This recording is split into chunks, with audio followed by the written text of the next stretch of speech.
Folks, how's everybody doing? Welcome back, Rudy, Alpha Investments. Today we're going to have a little conversation update about the state of CCGs. We're going to go into the Magic, we're going to touch on Pokemon, good old Flesh de la Blood, Metazoo UFO, and of course, Mujik the Guthering, and discuss about where I see things going. Some very interesting things as far as certain prices and sealed products. So first we're going to start with Pokemon today. It's been a hot minute since we talked about Pokemon. So, looking at Pokemon Astral Radiance and Brilliant Stars. Astral Radiance still holding above $100 a box. Not bad for worst set ever type of internet social outrage. And currently TCG play about 103 plus tax, about 110 out the door for most people for Astral. That's interesting. Brilliant. I mean, pushing about 145 plus tax, about 155 to 160 out the door for most people. Held up very, very well through this bear market, I have to admit. It was a pretty cruel summer. That did surprisingly well. When you go back a little bit further with Pokemon, you got Battle Styles pushing 100. You got Chilling Reign over 100, sitting at 103 plus tax. So Chilling Reign now pushing about 110 out the door a box for people. You guys know I invested heavily in Battle Styles and Chilling Reign. Not going to sugarcoat. Rudy's got huge bags. Well, thank you very much. I didn't think it was going to move that quick. I didn't think we'd see upticks in some of this crashed era product from 2021 into another year or so. It's happening a little quicker than I expected. And I personally believe it's a sign of market stabilization because the market really flushed out quicker than I thought. I thought it was going to take the end of the year. Moving forward, obviously we got a new, the old Pokemon Lost Pikachu set coming up. The old Lost Origins of Lost Rudy's stepsister is coming up. Actually, the same time Dominaria is coming out in about 30 days, about September, first week of September. I expect the Pokemon set to do pretty well, just like every other Pokemon set. Rudy, yes. They printed 9 billion cards! Yeah, well, you know, she's a busy woman. But you know what? The market can handle it. Pokemon's a big enough IP around the world between retail, blister packs, supplemental products, tins, and all these little themed decks, individual blisters. Pokemon can get away with it. It's going to be fine. Yeah, so very surprised about the state of Pokemon. Thought for sure it was going to take a little bit longer to recover, but that does not appear to be what's happening. Next, jump over to Flesh and Blood. Very strange things. Uprising, holding $80 a booster box, slightly above MAP pricing. Remember, MSRP on Uprising is $99, not $150. So about 80% of MSRP, holding it pretty strong considering the market conditions the last 12 months. But more importantly, the kicker is we have actual upticks from, hang on, wait a second, people who like to play the game. Wait! People don't play that game. There's Rudy pumping his washer dryer again.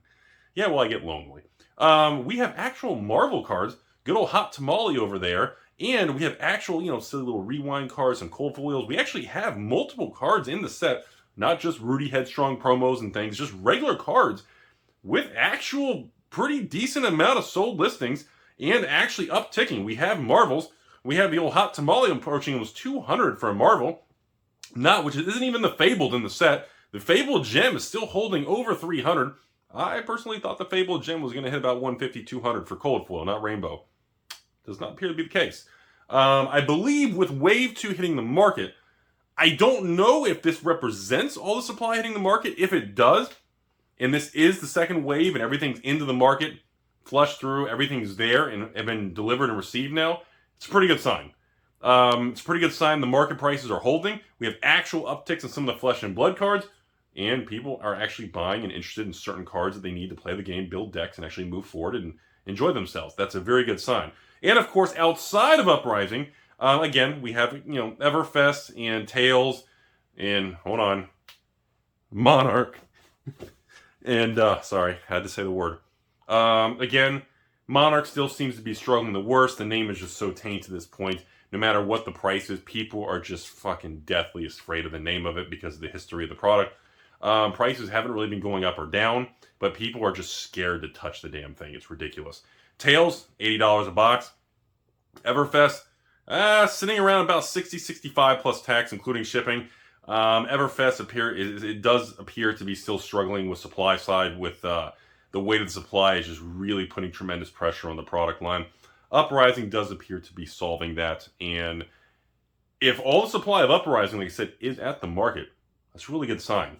Because not just the price of the boxes and singles, if you look at the depth of the market, like if you go on like a TCG player, go on and or type in Uprising Booster Box, Google, just look at all the independent stores listing on their own websites. The supply of the product is no one's listing like 10,000 boxes. Okay, I have like one pallet on my patron sales. I have one, and I think I sold about a third to half of it just in the last few days. I don't have a tremendous supply myself, but I don't know if distributors have it. I have to ask that on Monday. I don't know if distributors have a bunch more pallets. I'm not really sure the details on that, but until we see kind of supply side stabilization, Everfest remains the cards are great. They look beautiful. As far as playability, there doesn't seem to be as much activity compared to Uprising, and actually even some of the Toa cards, go figure. But it's just, there's still a lot of jittery skittishness on it.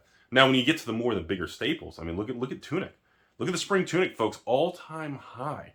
Spring Tunic with multiple reprints. You got Tunic on average, what?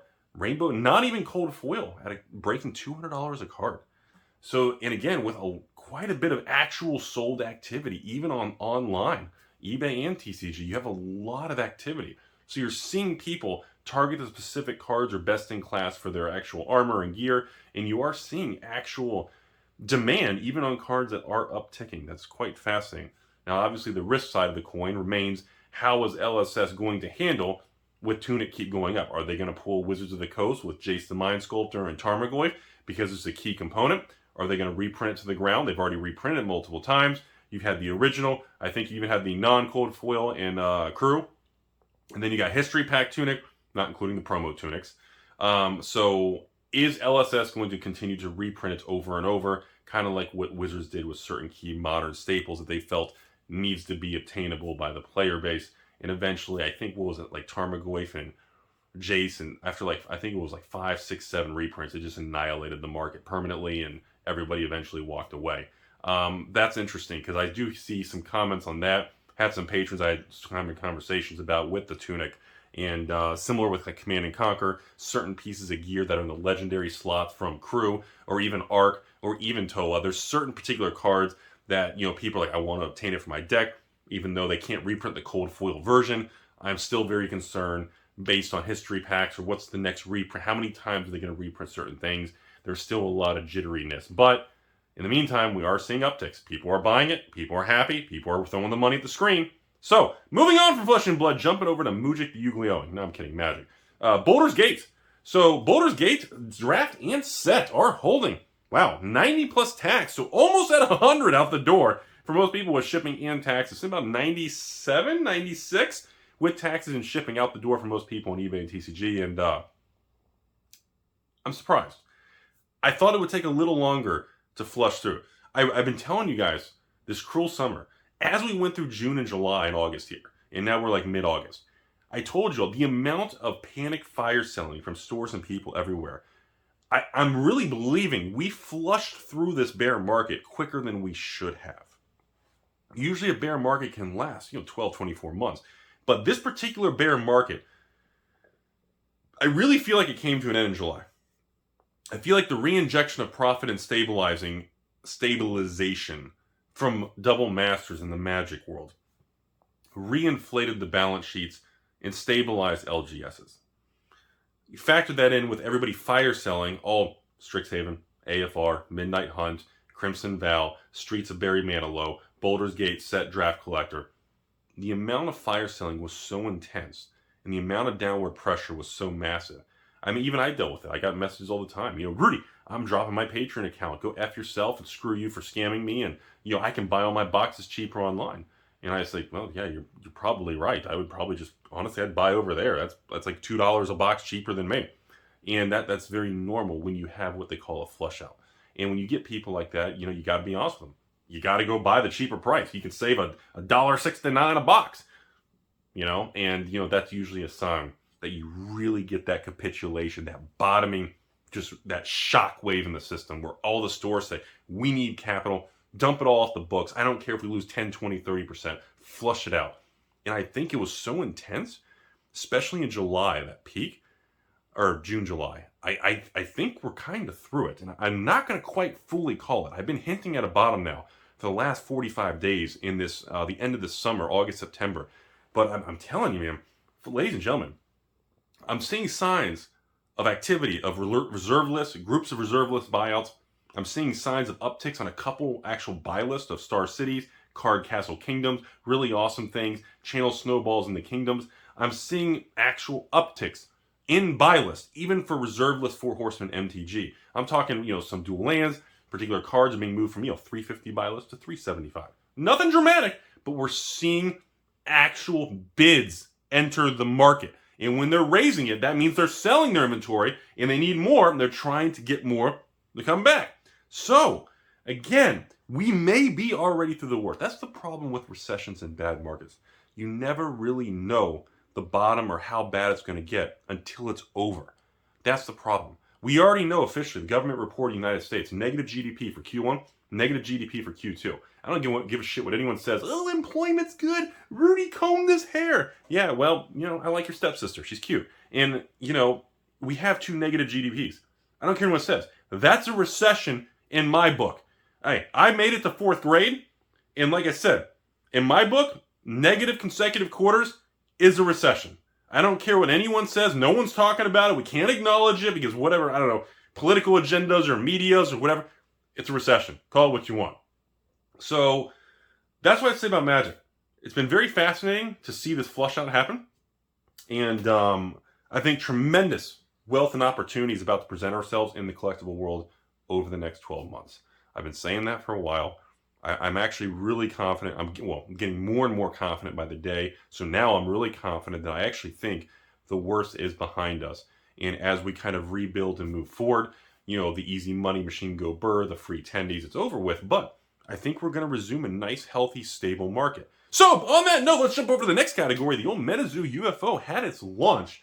MetaZoo's Kickstarter, first edition Cryptid Nation base set, Halloween, Nightfall, Wilderness. So technically the 3rd expansion to the base set. So the third, technically the 4th set. I'm not really counting 2nd edition. So technically the 3rd expansion. So UFO came out. I sold all my Patreon kits. I think as of the filming of this video, I've got I got a small batch of kits left. If you're a patron, send me a message. I think I may still have about 20, 25 pre-made kits left over before I disassemble them and just throw them in storage. But the feedback's been really positive. The people who got the product, opened it. I actually had 2 patrons out of the 2,000 actually send me a picture. They got a serialized card. So that's about right. I guess out of that much product. Yeah, I guess 1 or 2 serialized cards. Yeah, a couple people. And I think one of them said they had an offer and they're trying to sell it for a couple grand, and someone else gave them a bid for like $1,800 and they were trying to sell it for like $2,500 or I don't know, it was freaking crazy. Anyways, I don't know if they actually did or not. So, as of right now, UFO product is, people seem to be happy with the product itself, but the secondary market and the supply side still remains shaky.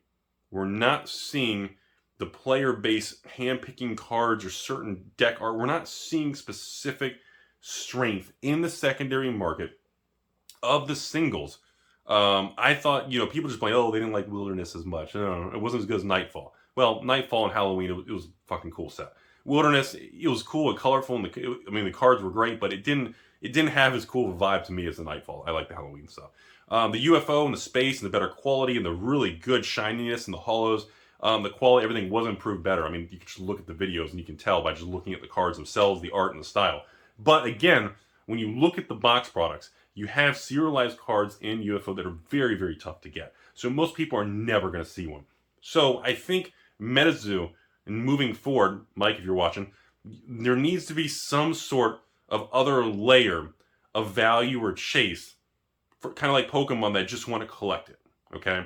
My opinion, so maybe some sort of different variant of the cards, like maybe like 1 box per case, or I'm sorry, 1 card per case on every 6 to 12 box level. There's an alternate art version, or an extended art, or full art, or maybe some sort of like really wild drawing, maybe an adult style drawing, more of an actual non-animated style, something really wild to catch people's attention, and with like a really wild hollow, something very creative, I think would also be a cool thing. Or of course, if you want to go more in different type of actual serialized, instead of just 1 out of 10s, you can do 1 out of 100s or 1 out of 500s for not as extreme of rare cards.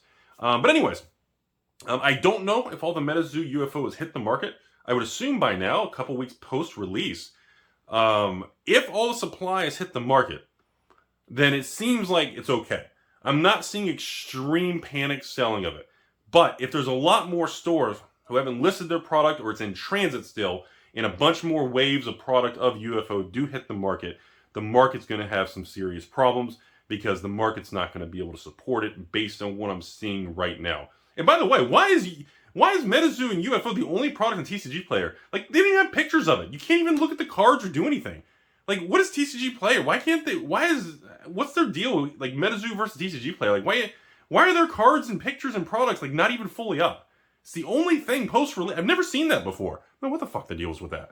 Anyways, so I do still have concerns about supply side. I do believe, even based on my own patron data, what I notice on UFO compared to previous sets is more people are buying the MetaZoo kits, even the Rudy kits, and collecting it.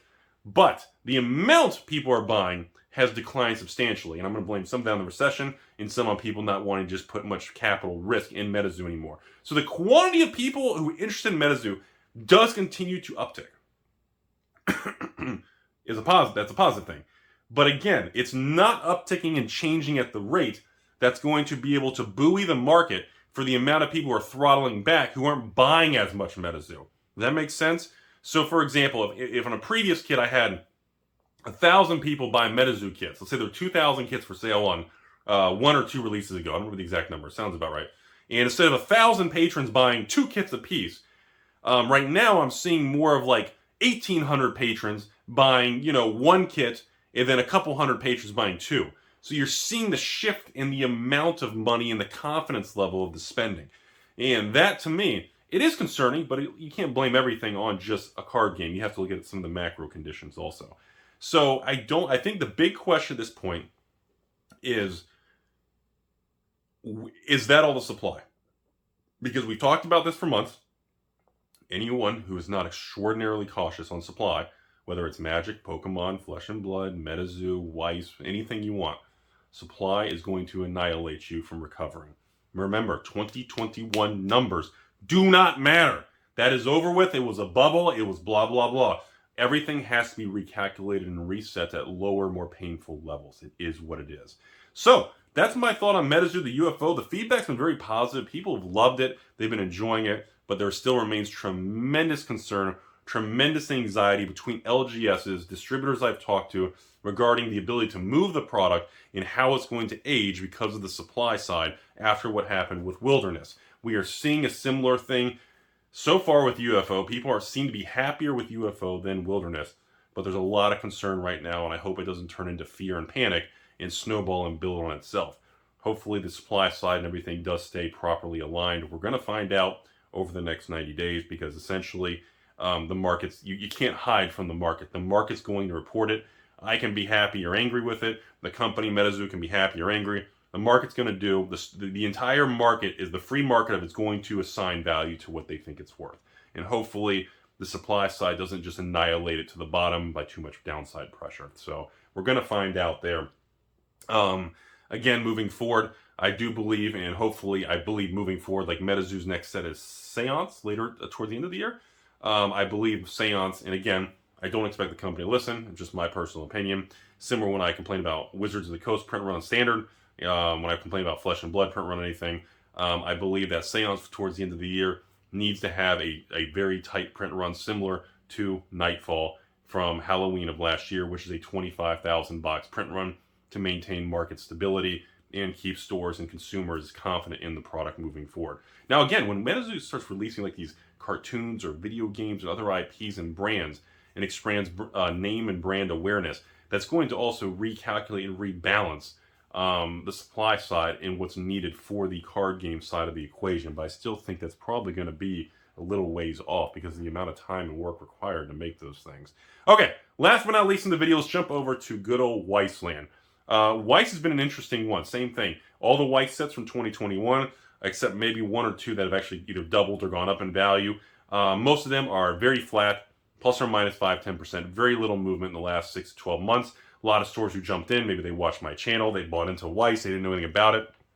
We're seeing a lot of turbulence on there. Some of the sets have tanked in negative 10-20%. Other sets have doubled in value. We're seeing a lot of very funkiness of, again, side effects of stores trying to get as much stuff off their books because everybody's in panic, the world is ending mode from the cruel summer of 2022. Now, Like tonight, for example, or I guess when this video goes live, if it goes live tomorrow, Sunday night, if it goes live, we have the new Tokyo Avengers Weiss set coming out. And again, the price is, these things are cheap, man. I think you're looking at like $60 a booster box or something, $59.99 by the, and again, just again, with Weiss, this isn't the same as MetaZoo. It's not the same as Magic. Weiss is very important to be very careful buying these super fire sale Weiss box prices on TCG Player. You'll notice some of those stores will have a couple boxes way below market price, and they also sell a lot of expensive Weiss single cards. And these stores, because I've talked to them, I know stores who have been friends with, they take cases of Weiss, they open the case of Weiss where there's 16 boxes, they open one box at a time until they hit the $500 or $1,000 chase card, and then they sell the rest of the boxes at either a break even or slight loss to the public on TCG Player. The average person or kid or family or parent who buys a regular box is never going to know that they had a 0% chance of getting a high-end card. Please make sure you're buying from a safe, normal source when dealing in sealed Weiss boxes. Like when I run my sale and I offer patrons a choice of buying a couple boxes or by the case, you know, when you're buying it through me, I'm literally opening hundreds of boxes, just dumping them all and selling them at once. I'm not selling singles or opening singles of Weiss. I don't deal in those. I don't deal in single cards in general for anything. I don't have time to anymore. So please be very careful. Yes, if you want Rudy, if you want cheaper pricing than Rudy, go on TCG Player. Even with tax and shipping, you can probably get $1 or $2 off, but be aware there is a trade-off to get some of these fire sale prices. Not all the stores are going to be bad, but there are going to be stores that are doing this. Not all of them, but there are some, especially the ones that are fire selling partial cases and things. Please be careful with that. I'm begging you to be careful like that, okay? So, we got Tokyo Avengers, and then of course you got Quintessential Quintuplets 2 coming the next 60 days. The Weiss market remains very quiet, very flat. None of the boxes in general, well, I can't say none. Like you have Data Bullet from last year that's doubled in price from like 20 to 40. And then you've got a couple of the other, you've got like the Jobless Reincarnation. You've got, I think, Quintuplets 1. You've got Picking Up Chicks in Dungeon. Like each one moves in a completely different direction based on supply, based on who's fire selling their boxes. So again, be very, very careful who you buy from on Weiss. Now again, if you're buying a sealed case, then just buy anywhere you want because it doesn't matter. A sealed case is a sealed case. As long as it's not tampered with, you're good to go. And please remember, when you're buying a sealed case, and it's a new set, not a reprint or anything, you're going to get like the exclusive promo playmat in the case. And some of those Weiss exclusive promo playmats in these release cases are very expensive. There are older Weiss sets. The playmat alone is over $100. So again, when you're buying by the case, not only do you have a chance in Weiss to hit like a $500 to $1,000 type SP or SSP type card, but some of these older playmats, when they age, can be $50 to $100+ for the playmat alone. So there's other directions of value in this stuff that you need to take into consideration, ladies and gentlemen. So moving forward, again, similar to Flesh and Blood, similar to MetaZoo, Weiss, even in most of the Pokemon sets, I expect more stability in all these pricing of these different items. But again, you cannot buy any of these items expecting to 10x your money, 10B Town, where where's Lambo, dog money hits $1 a coin. It's just not going to happen, folks. And, you can't go into this stuff hoping to flip before you get your credit card bill, because you're going to get very angry at me, you're going to get very angry at your LGS, and you're going to get very angry at your ex-girlfriend, and you're going to get very angry at the washer dryer repairman. And simply put, you can't be focused on negative anger things. It's going to hold yourself back. You need to focus on how to navigate where the market's going. And remember, folks, the trend is your friend until the end, around the bend, then it just punches you in the face. And you need to understand where the market's going. You need to understand, you just need to just pay attention. If the market's showing a trend in a certain direction, it's probably a reason for it. If the market's struggling, if the market refuses to uptick in price, well, there's probably a reason for it. If something's doing very well, there's probably a reason for it. Whether it's the demand side of the equation or the supply side on the company running the product. There are different variables at work, and the price you see on the open market is a summary of all sides playing tug of war. Hope you guys learned something today. There's a market update for everybody. Have a beautiful day, giggity!